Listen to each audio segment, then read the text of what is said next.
tilimal seen der à travers une organisation chaotique de notre campagne de coupe du monde mais ci misaal démb xam nga génnaat nañu wax ne finalement parce que pour que sénégalais xam ko suñu délégation bi demoon États-Unis ba léegi ñu ngi États-Unis amuñu woon vol te match bi ñu ngi ko joué woon depuis le mercredi dernier ba tey jii délégation ba ña nga fa ñu ne lan parce que amuñu woon vol il y a des tensions entre le ministère et la fédération finalement ministère de la jeunesse et des sports affrétel na leen vol spécial pour demain ba pare ñu ne mais ñoom joxoon nañ autorisation joueurs yi pour ñu quitter joueurs yi ñi ci ëpp dem nañ ñibbi nañ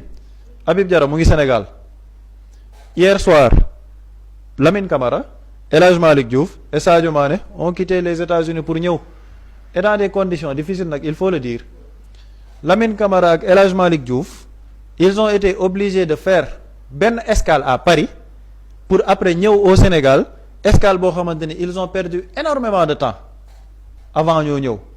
et pourtant ba ñuy dem compétition Sénégal moo leen yóbbu Sénégal moo leen war a indiwaat à travers l'État et la fédération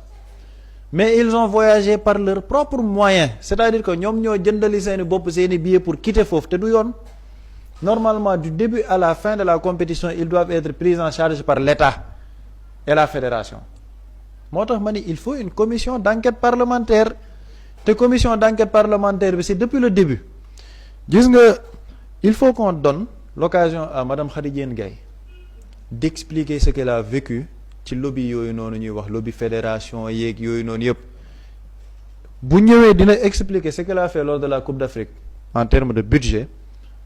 en termes de logistique li nga xamante ne fédération bi mere nañ ko ci torop parce que logistique bi elle a beaucoup serré ba ñuy dem Coupe d'Afrique bi lu bëri mayu ko fédération ba fédération bi ils étaient frustrés loolu ñi xam dossier yi xam nañ ko il faut qu'on donne à Khady Diène Gaye l'opportunité de s'expliquer la nouvelle ministre il faut qu'elle vienne s'expliquer parce que man bokkuma ak ñi naan ministre bi on ne peut rien lui reprocher parce que bañ ko tabbee c'est à 2 semaines de la compétition mais elle est en fonction actuellement elle est en fonction compétition bi ci magistère am la ba ñu déggee ni am na ay coow yu xew foofu au niveau de la fédération demoon na ñibbisi même bu ñibbisi automatiquement elle doit repartir elle est ministre de tutelle fédération ci tutelle yu ministère bi la nekk donc la ministre moo tax Sénégal parfois c'est un pays d'émotion fan yi maa ngi gis gars yi publier waat encore ay photos naan waaw elle a un look africain xoolal tête rasée mais loolu saa yi ñun suñ yoon newu ci c'est pas son look qui nous intéresse c'est pas son look qui nous intéresse ce sont les résultats de son département qui nous intéressent léegi loolu nag boo ko waxee am ñu ne waaw vous êtes misogyne nangam mais c'est pas de la misogynie dañ ko dénk département il y a des couacs dans son département un chaos organisationnel mais moom mooy ministre de tutelle moom la ñuy waxal c'est elle qui représente l'État pour la première fois c'est-à-dire que c'est extraordinaire une équipe nationale jouée ñu éliminer ko presque une semaine après amuñ vol bu leen indi seen dëkk mais loolu c'est de l'amateurisme de l'État jusqu'à la fédération c'est de l'amateurisme Cap-Vert bañ leen Argentine dóoree le lendemain ñu ngi seen dëkk ñu defal leen parade le lendemain parce que équipe nationale yépp c'est comme ça que ça fonctionne booy jouer match à élimination directe da ngay prévoir vol au cas où il y a une élimination bu fekkee ne éliminé wuñ la nga continuer mais yow presque une semaine après notre délégation n'est pas au pays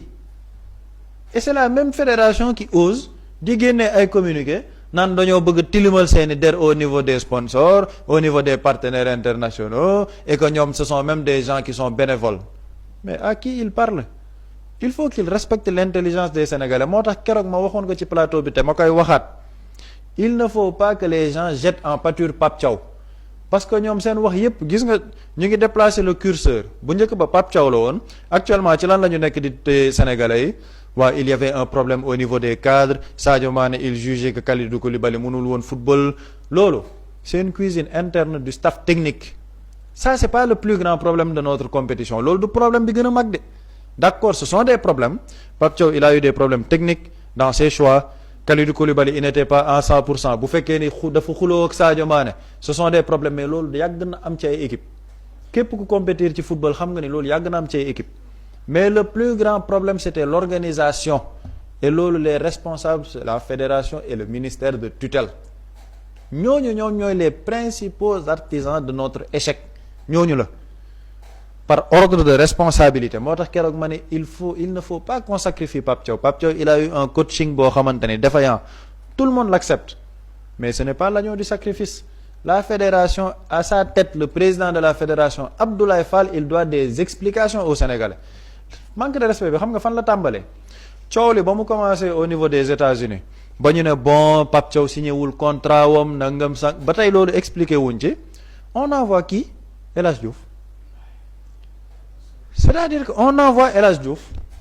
coow am na Pape Thiaw il n'a pas signé son contrat coow am na sénégalais yëpp a ngi ciy wax les médias internationaux ñu ngi jël le sujet. La fédération ne tekk kan la ñuy yónni El Hadj Diouf El Hadj Diouf ñëw jàkkaarloog sénégalais yi en full HD à la RTS naan leen yee Diouf yi 2 fois ballon d'or sans forcer international sénégalais mais loolu ça y on ne vit pas dans le passé ñun on n'est pas nostalgique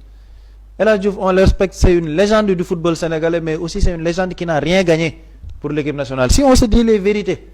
Il faut qu'on respecte les Sénégalais par rapport au sport de haut niveau El Hadj Diouf du problème bu amee du moom mooy ñëw wax ak Sénégalais yi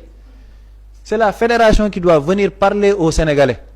le président de la fédération le secrétaire général Abdoulaye Seydou Sow qui contrôle cette fédération les vice-présidents on a un vice-président qui est parti là-bas bu gedd ne du doom Toronto parce que niñ ko yëgalee neexu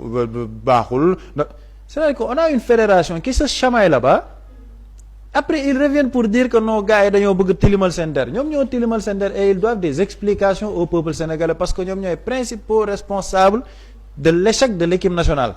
te il faut que l'Assemblée nationale se saisisse de la question commission d'enquête parlementaire qu'on entende tout le monde le ministre bi fi nekkoon ministre de tutelle actuel le président de la fédération le secrétaire général de la fédération l'équipe logistique même les journalistes qui sont là-bas qui avaient des informations nañ leen déglu parce qu'il faut qu'on dise aux Sénégalais comment on a organisé suñu coupe du monde bi sur tous les plans maintenant nag dañoo nar a toog ñoom ñu ñibbisi def benn communication contre-feu après sénégalais jàll ci leneen moo tax bu ñu continuer nii l'équipe nationale du Sénégal va retrouver ci travers yi mu nekkoon ay 2014-2015 une excellente génération mais on ne gagnera rien lan moo tax on ne gagnera de rien parce qu'on a des dirigeants qui ne font pas vivre le football mais ils vivent du football te loolu nag moom mës a yàq suñu football sénégalais et espérons qu'on ne retourne pas ci loolu. Boury ndax problème bi fi am